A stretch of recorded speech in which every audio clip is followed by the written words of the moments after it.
Bonjour Françoise. Bonjour. T'as ôté ou Françoise, c'est pareil. Hein. Merci beaucoup de prendre un petit peu de temps pour 1 heure, pour être concret, même un peu plus quand on vient avant et qu'on part après. On discute depuis tout à l'heure. Moi j'ai entendu un chiffre, c'est 80 heures par semaine. Heureusement, pas toutes les semaines. Pas toutes les semaines, non, mais on compte pas ces heures, C'est un système de garde, donc quand il y a un sous-effectif, il faut assurer pour être là en cas d'urgence extrême. Avant de rentrer dans le vif du sujet, je vous propose de nous présenter un peu votre service, les gens qui y travaillent. Donc le service de néonatologie a été créé par le docteur Papouin. Actuellement, elle est retraitée, donc nous sommes une équipe de 5 médecins néonatologistes, notre chef de service le docteur Cuo, et des autres membres du service, Marianne Bénard, docteur Guyot, un jeune médecin, docteur Guillet, qui nous a rejoint récemment. Et nous avons également toute une équipe d'infirmières, d'aides-soignantes, nos secrétaires, notre psychologue Raina Pitoef, donc toute une équipe au service de la population. 7 jours sur 7. 7 jours sur 7. Et tous les jours de l'année, Noël, Nouvel An, oui, ça ne s'arrête pas. Alors, quelle est la différence entre néonatologie et également obstétrique, enfin des termes un petit peu comme ça, un peu savants pour certains, pour moi en tous les cas. Oui, je nage aussi, je fais genre, je connais, mais oui. Donc, ce qu'il faut savoir, c'est quand une maman tombe enceinte, elle est suivie par un obstétricien et par une sage-femme, ou parfois exclusivement par une sage-femme. Il y a le gynéco d'abord. Le gynéco s'occupe de la femme qui n'est pas enceinte. La spécialité de gynéco-obstétrique, en fait, on fait la même spécialité, gynéco-obstétrique, et après on décide de se spécialiser, soit en gynécologie, donc ce sont les médecins qu'on va aller voir quand on a des problèmes en tant que femme, et quand on décide de devenir maman, on va voir un obstétricien. Alors certains obstétriciens font de la gynéco, certains gynécos font de l'obstétrique. Ici, nous avons 2 services séparés, mais une garde commune. D'accord. Alors ensuite, donc la femme est enceinte, elle voit l'obstétricien et après, qui est-ce qu'elle voit ? Jusqu'à la fin de sa grossesse et jusqu'à ce qu'elle accouche et même par la suite, elle verra l'obstétricien. À partir du moment où on pense que l'enfant va naître, normalement un enfant doit naître à terme. Ce que nous on appelle 37 semaines d'aménorrhée à 41 semaines d'aménorrhée. Je pense que vous êtes au courant, malheureusement ou heureusement, beaucoup d'enfants naissent en avance, prématurés. La prématurité commence à partir de 37 semaines et nous, on commence à réanimer des bébés entre 25 et 26 semaines d'aménorrhée. Qu'est-ce qui manque au bébé qui naît prématuré ? On parle des poumons qui sont les derniers à se développer avant la naissance. Donc effectivement, la première maladie que l'enfant va pouvoir faire, c'est une maladie pulmonaire. Il faut donc savoir qu'avant qu'existe le surfactant, qui est un produit qui permet d'ouvrir les poumons, il y avait beaucoup de prématurés qu'on ne pouvait pas réanimer. Au jour d'aujourd'hui, dans 99% des cas, j'exagère peut-être un petit peu, c'est mon côté optimiste, quasiment le plus souvent, on peut tout à fait réanimer un bébé prématuré dès 25-26 semaines d'aménorrhée. On a toutes les techniques possibles pour le faire. Avec des séquelles ? On fait tout pour qu'il n'y ait pas de séquelles. On va développer dans un instant tout ça. Oui, alors on en était donc aux prématurés. Donc vous vous occupez des bébés prématurés, c'est-à-dire quand la femme est enceinte, qui risque. Vous vous occupez également de la femme, c'est-à-dire vous êtes en accord avec les autres services pour vous occuper de la femme enceinte qui risque d'avoir un bébé prématuré. Alors ce qui est très intéressant, c'est qu'il y a eu tout un travail de recherche et on s'est rendu compte que quand on s'occupait de la maman avant la naissance et qu'on lui faisait, ça va être peut-être un peu technique, ce qu'on appelle une cure de corticoïdes. C'est-à-dire si son bébé va naître trop tôt, des fois on sait à l'avance qu'il va naître trop tôt. Parce qu'elle fait de l'hypertension, parce que le bébé on parle pas de dilatation du col à ce moment-là, pas encore. Alors, si, ça peut survenir. Okay. Mais le problème de la dilatation du col, malheureusement, parfois on n'est pas au courant. Donc ça va être des enfants qui vont naître de façon trop rapide. Parce que les mamans ont peut-être pas consulté ou parce qu'il y a eu une modification locale. On peut avoir un col fermé, 3 heures après ou plutôt le lendemain, le col s'ouvre. Donc parfois c'est quelque chose qu'on ne peut pas prévoir à l'avance. Une hypertension, ça apparaît petit à petit. La maman gonfle, elle se sent moins bien et on va trouver, en cherchant dans les urines, on va trouver une protéinurie. En mesurant la tension, on va avoir une tension qui augmente. Donc c'est des choses. On sait à l'avance que la tension monte, qu'il va y avoir un risque pour la maman et potentiellement pour le bébé.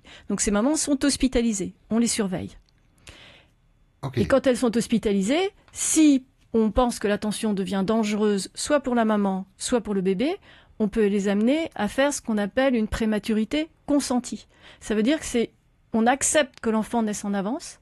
C'est l'inverse quand le col s'ouvre d'un coup, quand la maman s'infecte. Là, on accepte la prématurité, ce qui fait que la maman est hospitalisée. On va lui donner des corticoïdes avant la naissance. Et pour nous, ça va transformer notre prise en charge. Excusez-moi la question, mais corticoïdes, c'est quoi? Ce sont des médicaments? C'est un médicament qu'on donne à la maman. Ça s'appelle une cure de corticoïdes qu'on va faire pendant 48 heures. En cachet et en intraveineux. En intraveineux, d'accord. Voilà. Il n'y a pas de séquelles, c'est un...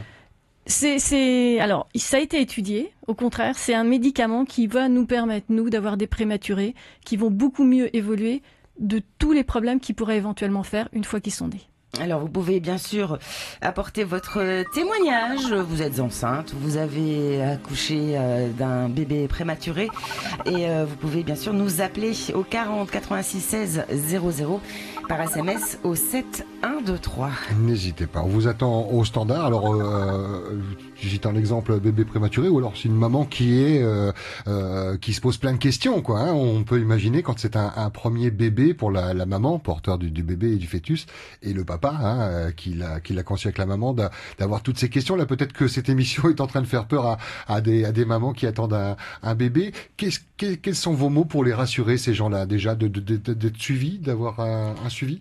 Il est sûr qu'il faut se faire suivre régulièrement. Ne pas hésiter à consulter si la maman fait de la fièvre, si la maman a des pertes, s'il se passe quoi que ce soit de pas prévu, si le bébé modifie la manière de se comporter, si la maman a l'impression que le bébé bouge moins. Tout ça, ce sont des choses qui vont faire qu'il faut consulter le plus rapidement possible nos collègues obstétriciens. Nous, on n'intervient pas à ce moment-là. Et si eux voient la moindre anomalie, on discute ensemble de savoir ils nous disent s'ils pensent qu'il faut ou non sortir l'enfant.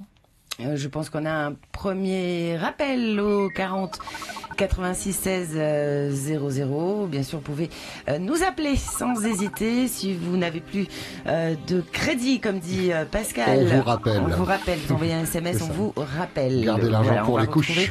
Un petit peu plus tard. Alors, les nouveau-nés, donc une fois que le bébé vient, dans quel cas il vient dans votre service ?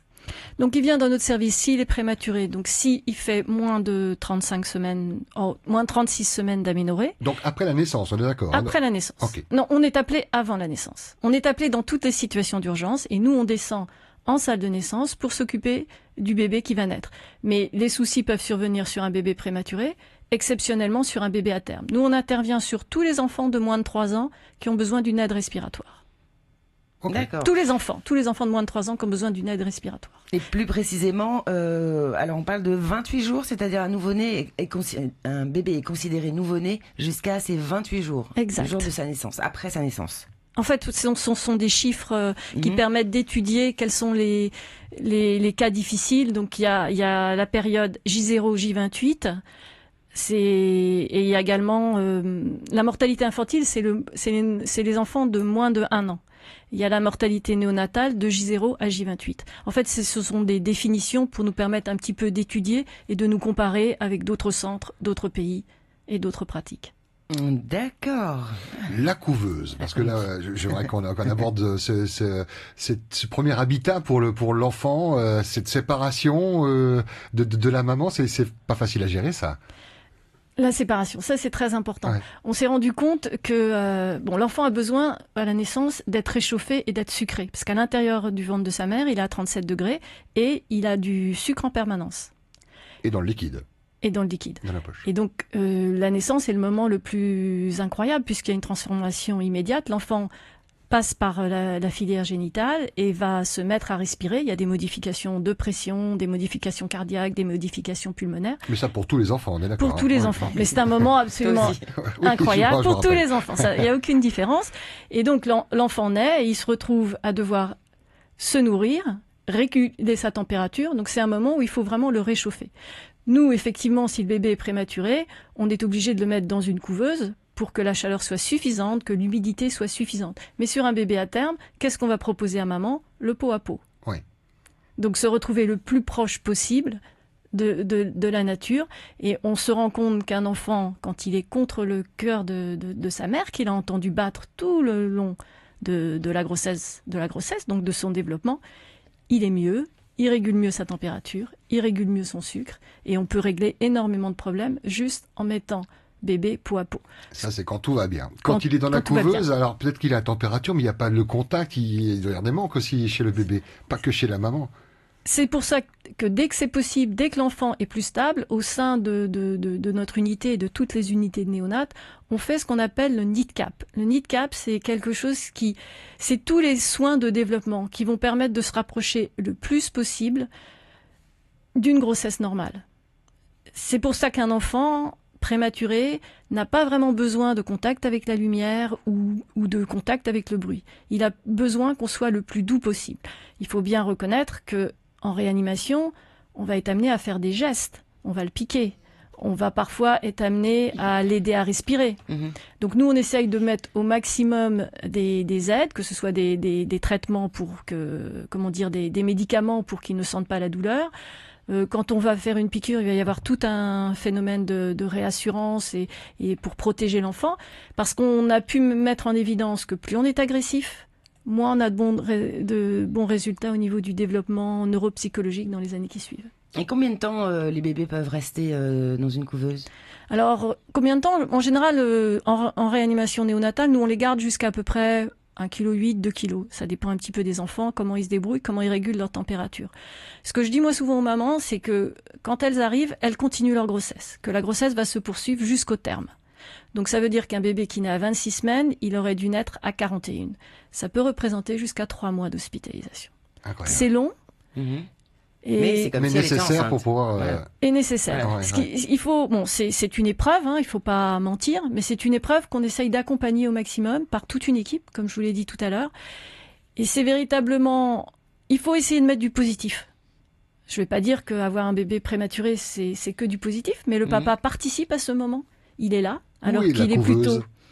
La couveuse dans la chambre, proche de la maman, non? Alors ça serait un rêve. C'est ce qui se fait dans les pays du Nord, Suède, Norvège et Finlande. Ils sont beaucoup plus en avance que nous. On sait que c'est ça sur lequel il faudrait arriver à terme. Malheureusement, quand l'hôpital a été construit, ça ne se faisait pas encore dans l'univers français. Et donc, on n'a pas encore cet accompagnement. Mais il y a des équipes qui le font dans le monde. Et c'est quand même, et ça, c'est assez extraordinaire. Que la mère ne soit jamais séparée de son enfant. Parce que déjà, même une grossesse normale, quand le bébé est pris pour des soins ou il s'absente parfois de la chambre, là déjà c'est cruel pour la maman. On se dit pourvu qu'ils vont pas se tromper de bébé, il a bien son bracelet attaché. Donc on imagine les interrogations quand un bébé est dans une couveuse et pas du tout dans la même pièce. Et ce, 24 heures sur 24. Il n'y a aucun moment où la couveuse vient dans la chambre. C'est la maman qui se déplace. C'est la maman qui se déplace. Pour l'instant, c'est la maman qui se déplace. Donc là, on parle des nouveau-nés.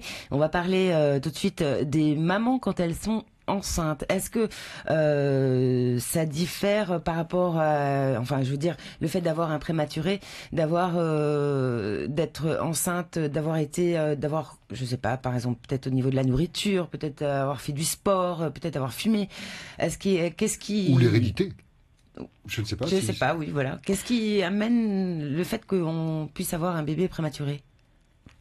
Plusieurs éléments. L'état de santé de la maman, comme je l'ai dit tout à l'heure, si elle a une hypertension, mais elle n'en est pas responsable. Le fait d'être enceinte peut entraîner des maladies. Nous, on appelle ça la toxémie gravidique, un petit peu compliqué. C'est l'hypertension de la femme liée à la grossesse. Pourquoi ça survient chez certaines mamans ou pas d'autres mamans? Parfois, la maman a une pathologie sous-jacente. Parfois, c'est sa première grossesse ou sa deuxième grossesse et ça survient. On ne sait pas exactement. En Polynésie, mais ça c'est pas un facteur de prématurité, il y a plus de diabète. C'est pas un facteur de prématurité. Probablement ce qu'on nous on appelle les infections vaginales, peut-être qu'elles interviennent. Bon, ça c'est un petit peu difficile. Il y a encore pas mal d'interrogations quand même. On ne sait pas exactement pourquoi un bébé vient prématuré ou pas. C'est compliqué. On cherche, on essaye de trouver des éléments de prévention. On sait qu'il y a plus de grands prématurés dans tous les territoires d'outre-mer qu'en métropole, ou dans certains pays qui ont moins de prématurés. Moi, j'ai interrogé des gens d'Islande. Ils ont moins de prématurés que nous. Donc, et souvent pour une première naissance, ou ça peut arriver sur un deuxième bébé, un troisième Ça, c'est imprévisible. Ah oui, carrément.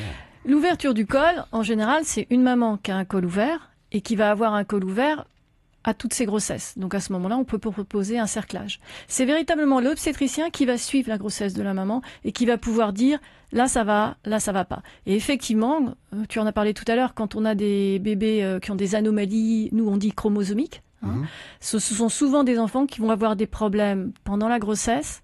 En général, il y a la surveillance échographique qui va être faite par nos collègues obstétriciens. Et on va s'en rendre compte à un moment ou à un autre. On va faire à ce moment-là ce qu'on nous appelle une amyosynthèse pour savoir quelle est l'anomalie du chromosome. Qui se fait maintenant par prise de sang, contrairement à... Non, ça, pas encore. La prise de sang, c'est pour rechercher ce qu'on appelle la trisomie 21. Ouais. On n'est plus obligé de faire une amyosynthèse systématique. Donc une piqûre qui passe, qu'on va piquer la maman. C'est uniquement pour la trisomie 21, parce qu'en fait, plus une femme est âgée, plus elle a un risque de trisomie 21. Mais il y a plein d'autres anomalies chromosomiques qui ne sont pas la trisomie 21. Et qui sont testées quand même... Pas sur la prise de sang.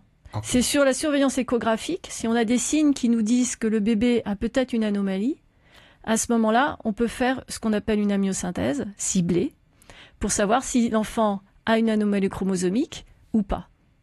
Mais bon, pour être honnête, je suis néonate. La grossesse reste quand même un moment merveilleux et un moment de don de vie. Et de stress pour les parents. Oui, à chaque rendez-vous ne serait-ce que chez le gynécologue, pour savoir si le bébé est normal, s'il a bien 5 doigts, si la tête est bien formée. Enfin, chaque étape est une aventure et du stress pour les parents, quand même. Mais c'est très récent. Vécu, hein. Oui, j'allais dire. C'est très récent parce qu'autrefois, on n'avait pas l'échographie et on ne savait pas. Et justement, il faut pas que la grossesse soit ce stress parce que ça ne sert à rien. Sûr, Moi, je suis des fois des mamans qui ont eu des grossesses où elles ont été inquiétées et l'enfant va très très bien. L'aventure du don de vie, c'est une aventure et c'est le plus beau moment du monde. Donc si on se laisse dominer par la peur, il faut se faire suivre raisonnablement. Et il faut quand même dire que les choses se passent bien et le but est justement que les gens viennent à nous au bon moment pour que tout se passe comme il faut. Justement, on va en reparler juste après avoir fait une pause. Je vous rappelle que vous pouvez bien sûr nous appeler au 40 86 16 00 au 7 1 2 3, c'est par SMS. On parle de santé sur Première. Bonne matinée à tous.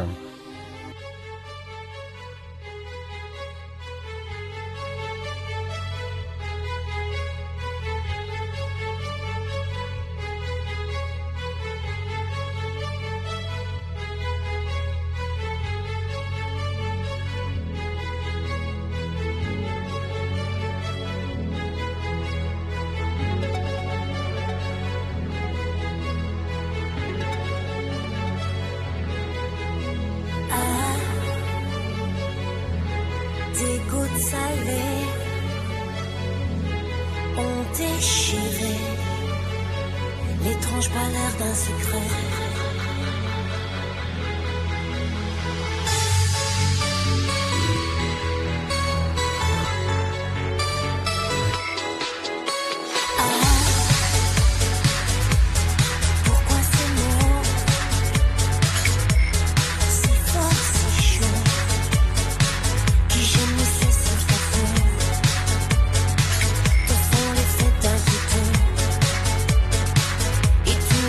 Dans le bas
première fois, version de Kate Ryan sur Polynésie Première. Vous êtes dans les dossiers Info Service, on parle santé avec notre invitée Françoise Wolodzki. Je faisais le bruitage du bébé. Je peux ou pas? C'est plutôt bon signe quand on l'entend crier dès la naissance. Justement, quel est le plus jeune prématuré que vous ayez reçu dans votre service? Docteur Françoise Pawlowski, donc.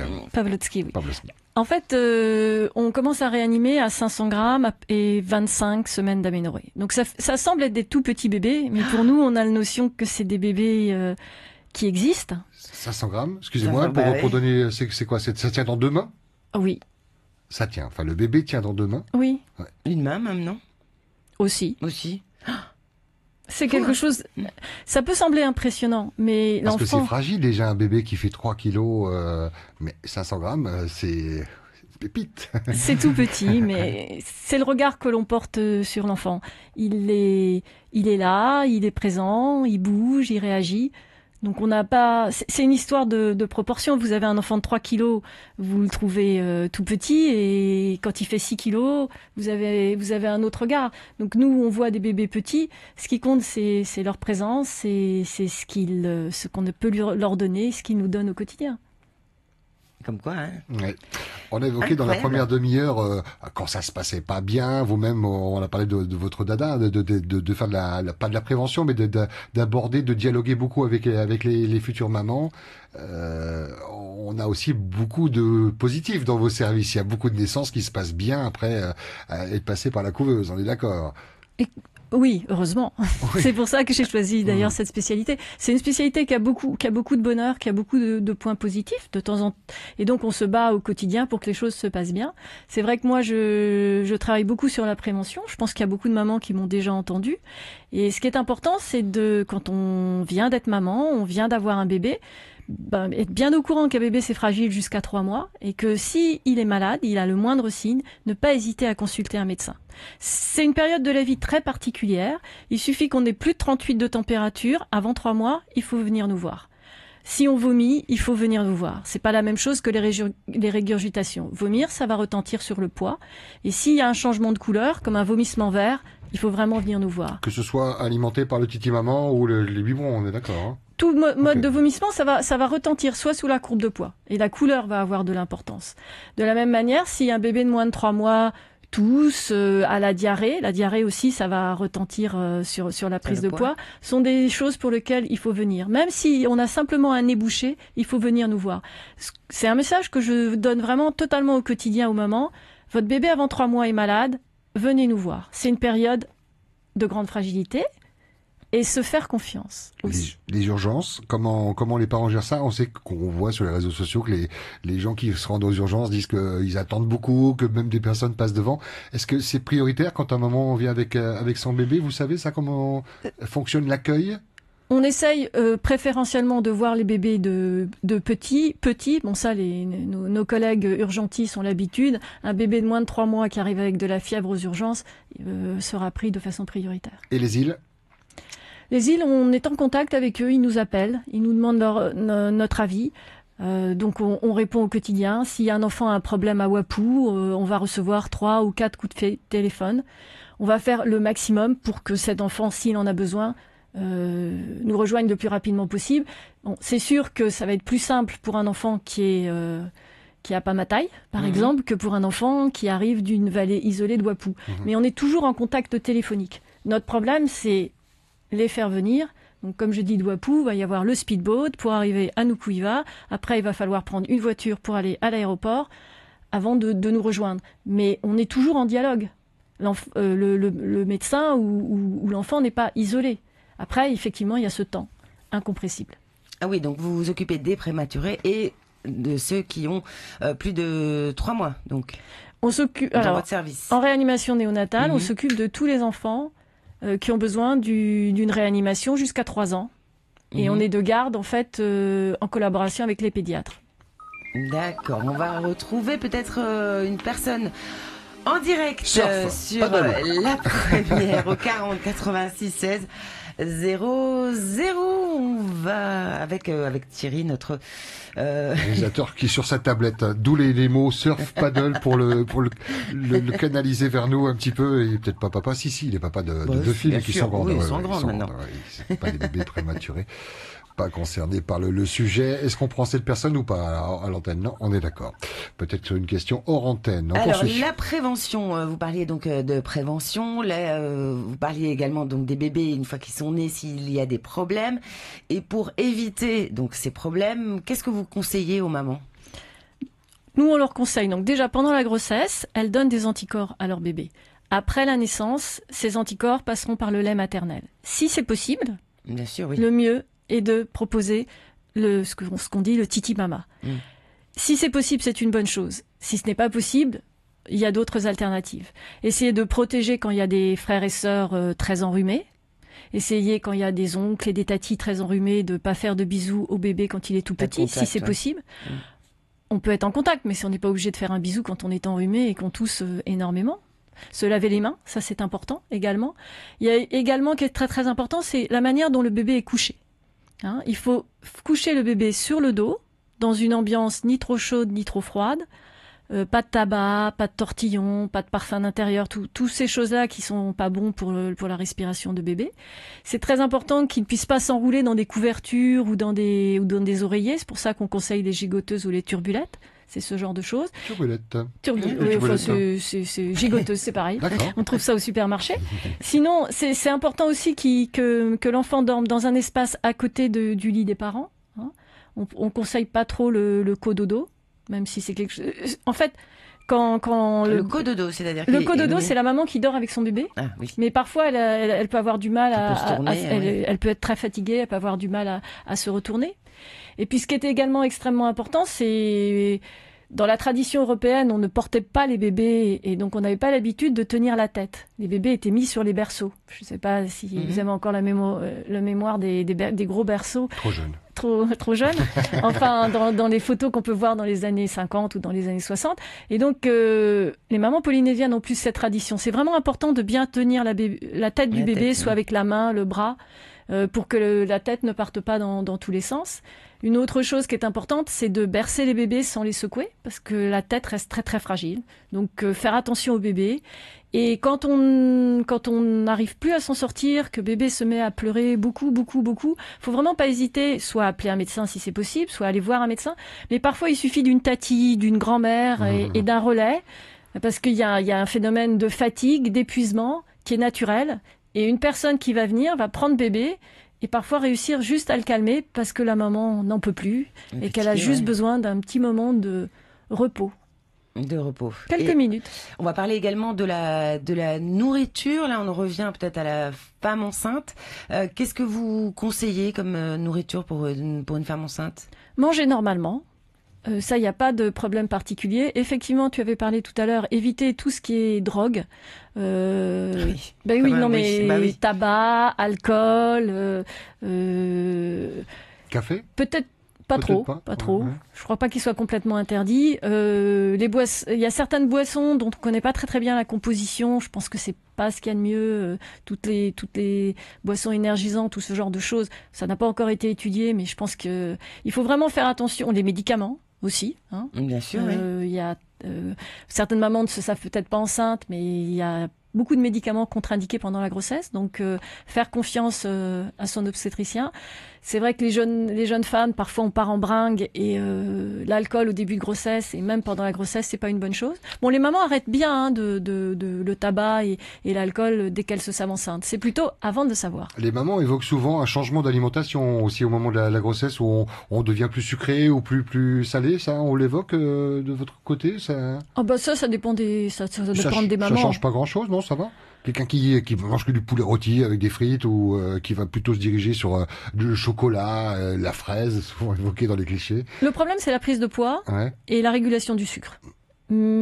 Mais certaines mamans vont avoir des envies de sucre ou de sel et n'avoir aucun problème de poids et très bien réguler leur sucre. Et d'autres mamans, d'une manière totalement injuste, vont avoir des envies peut-être moins importantes et avoir des soucis avec des prises de poids très importantes et des non-régulations correctes de leur sucre dans leur sang.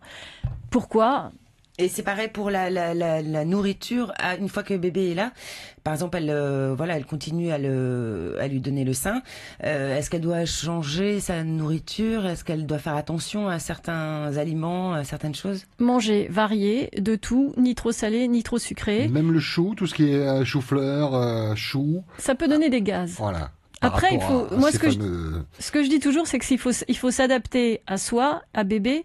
Et bébé est un mélange de papa et maman. Donc, une maman peut être très bien en mangeant du chou et son bébé va avoir des coliques. Oui. Donc, le lait qu'elle va donner aura une composition qui variera en fonction de ce qu'elle mange. Mais ce qui peut très bien lui convenir à elle peut ne pas convenir à bébé. Donc, c'est vraiment l'observation. Regardez comment bébé est bien. Et si bébé est bien avec une certaine quantité de chou, avoir des sels normales, pas de problème. Mais c'est pareil pour les boissons gazeuses. Ce qu'il faut, c'est doser les choses. Et faire attention à sa prise de poids pendant la grossesse. C'est vrai que il y a des grosses prises de poids pendant la grossesse. Est-ce qu'on peut évoquer avec vous, Taoté, la mort du nourrisson? Cette inquiétude pour les premiers mois, la première année, dit-on, des parents de voir leur enfant décéder faute de respiration. Vous pouvez expliquer ce qu'est la mort du nourrisson? Alors, la mort subite du nourrisson, c'est en fait un enfant qui arrête de respirer brutalement pendant son sommeil. C'est pour ça que je vous ai donné des conseils de couchage, de bien coucher bébé sur le dos, de ne pas laisser des couvertures et des oreillers dans lesquels il pourrait s'enrouler. Le tabac n'est pas une bonne chose non plus, hein, on voit bien. Quand l'enfant est enrhumé, il faut consulter, venir nous voir, et nous on vous dira si on faut qu'on le garde 2-3 jours ou pas. Il y a des choses, on peut faire des choses pour prévenir ce genre de choses. Je pense pas qu'il faut aussi toujours penser à la chose négative qui va arriver. Mais la vie est un risque. D'en parler. On sait que le premier bébé d'une maman, elle a du mal à trouver le sommeil. On dit quand bébé dort, tu dors. Mais quand bébé dort, on surveille s'il respire encore. Non, mais ça, c'est quelque chose de naturel. Ouais. Il faut que la maman se fasse confiance. Effectivement, il y a quelque chose qui fait que les mamans, en général, se réveillent juste avant.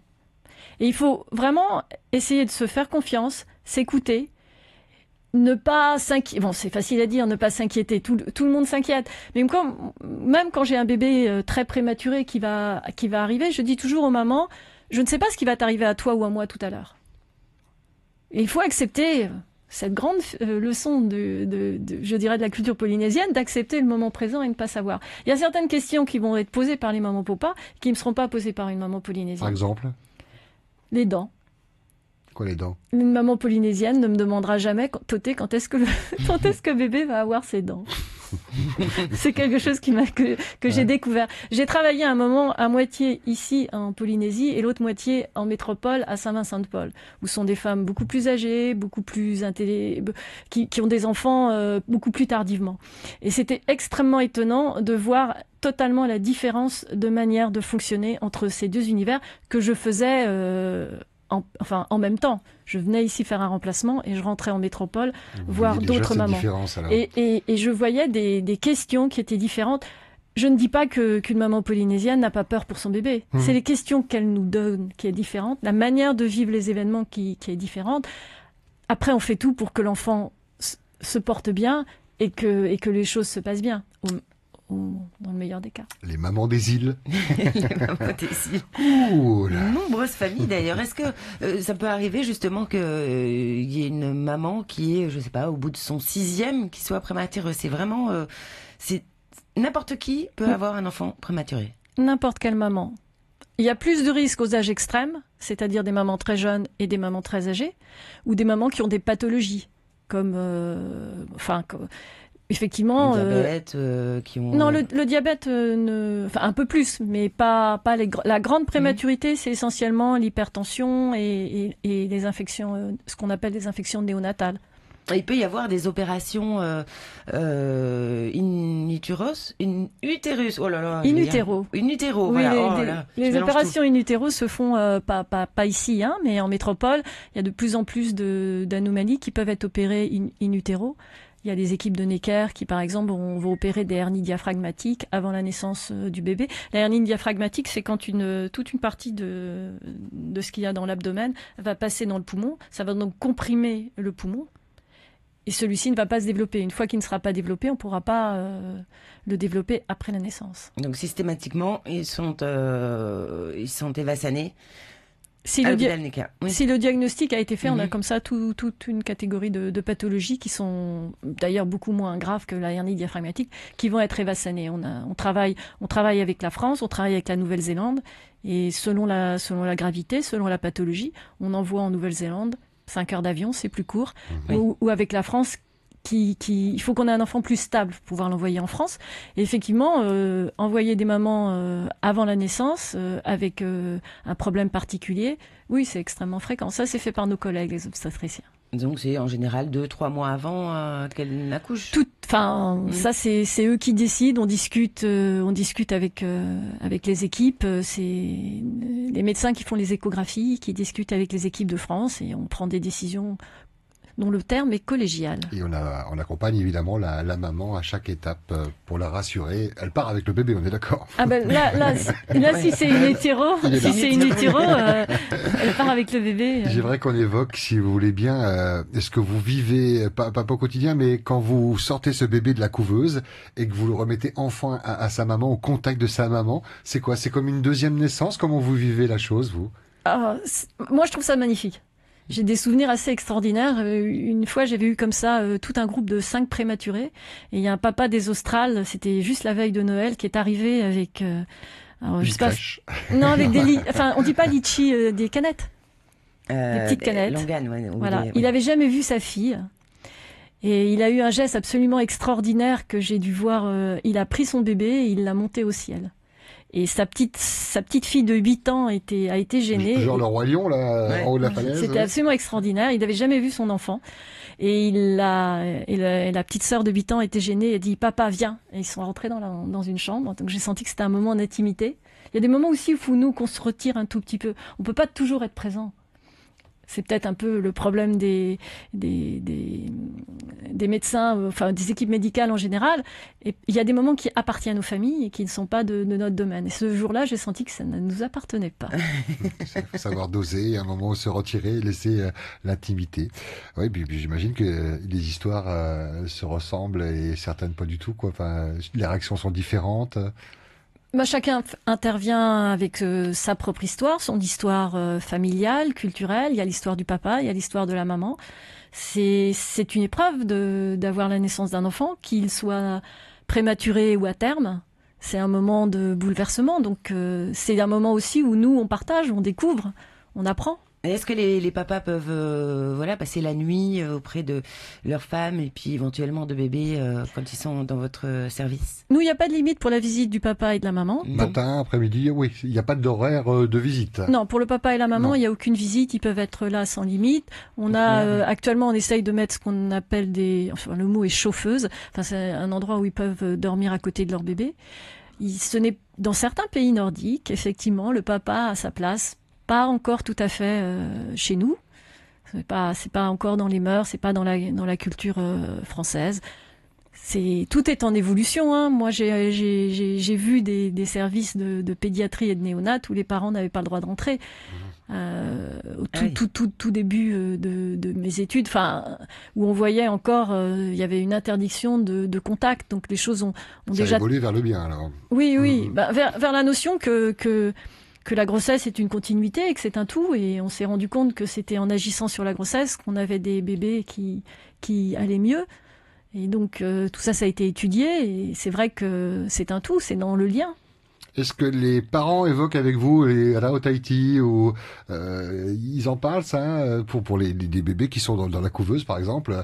Il faut donner un mélange de feuilles ou taro, il va avoir de l'énergie pour reprendre un peu de poids, non? Oui, le Rao Tahiti existe. Hein. C'est des choses dont les parents nous parlent. Après, ils en parlent plus à certains médecins qu'à d'autres médecins. Je pense qu'il y avait une connaissance ancestrale. Malheureusement, il y a eu une perte. Donc, faut se méfier de qui on va voir, quand on va le voir.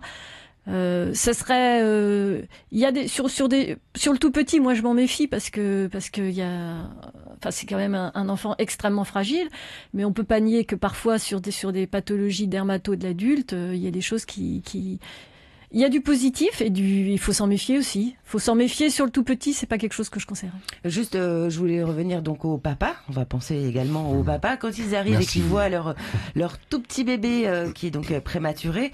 Je sais pas, peut-être des fois vous avez vu, ils ont des grandes mains comme ça et puis ils voient un tout petit enfant. Bien souvent, ils ont un petit peu de tuyau quelque part dans le nez, dans la bouche.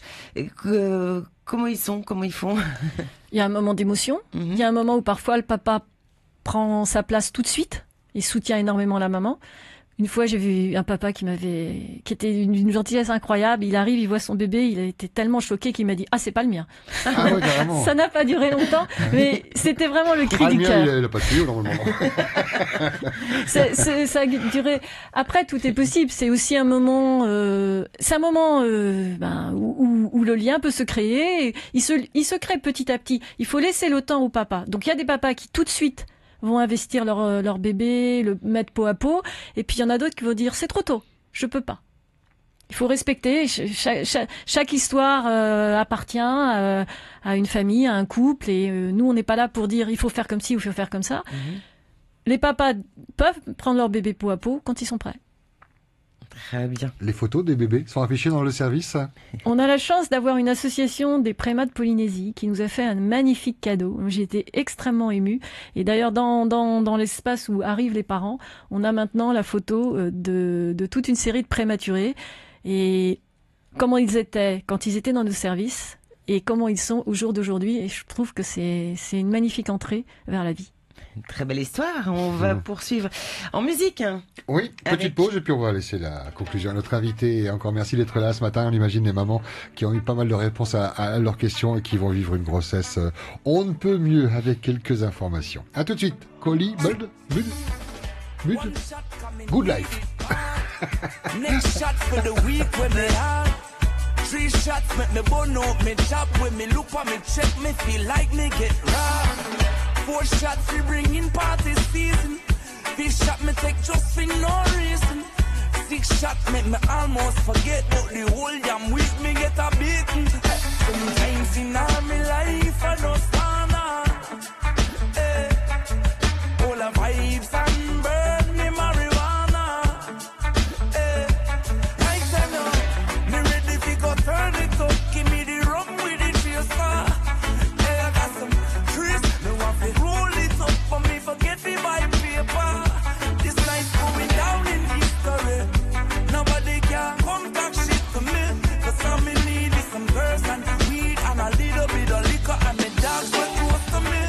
It's the good life. It's the good life.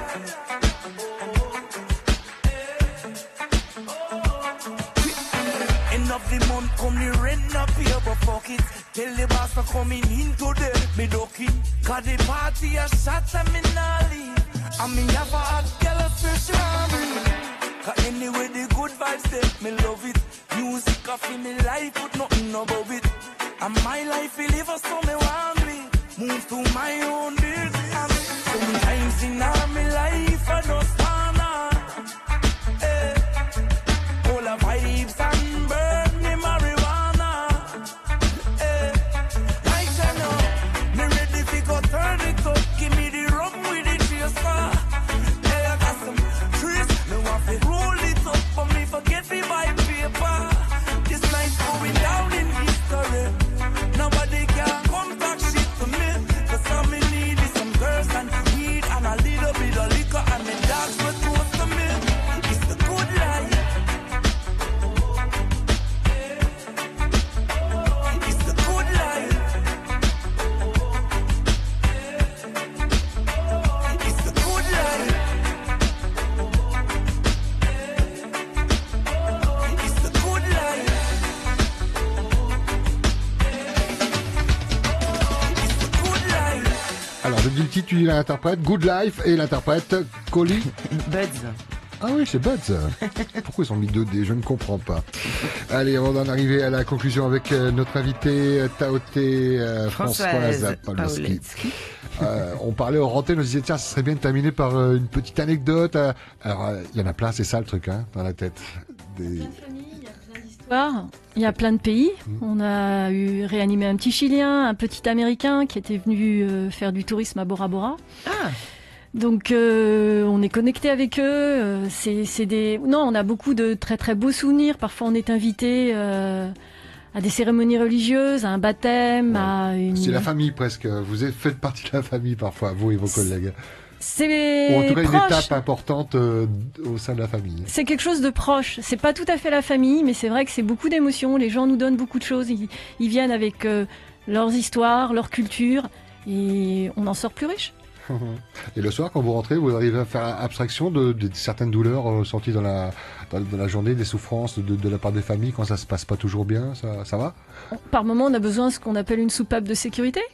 Donc chacun a la sienne. Certains, ça va être un cours de sport, d'autres, ça va être un film, un livre. C'est sûr que ça nous prend, mais on a aussi, on sait faire la part des choses. On a notre propre vie.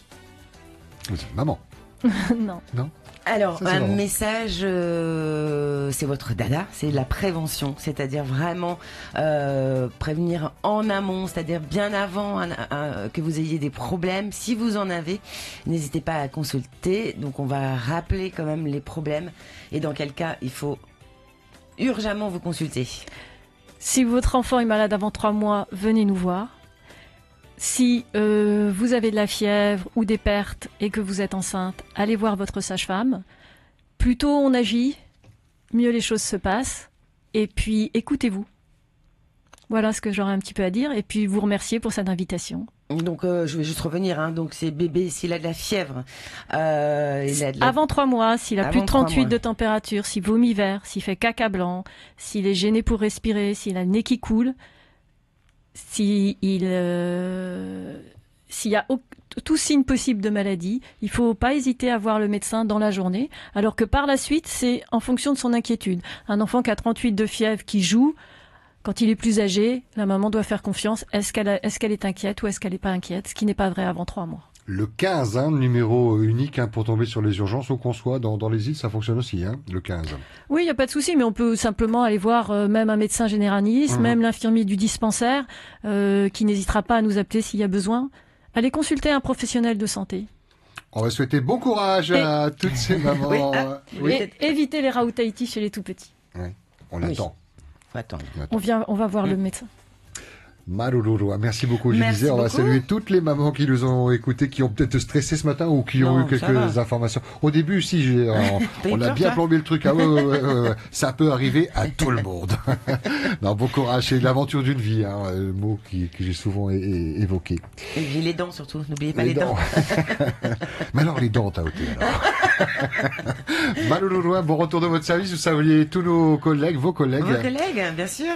Le docteur Kyo, Marianne Bénard, Delphine Guyot et Élodie Guillet. Merci. Parfait. Puis si vous avez besoin de communiquer, si vous sentez l'envie d'utiliser notre antenne pour faire passer vos messages, vous êtes la bienvenue. Il y a également donc des associations. On a l'association des prématurés, on a beaucoup d'associations au sein du service. Faut pas.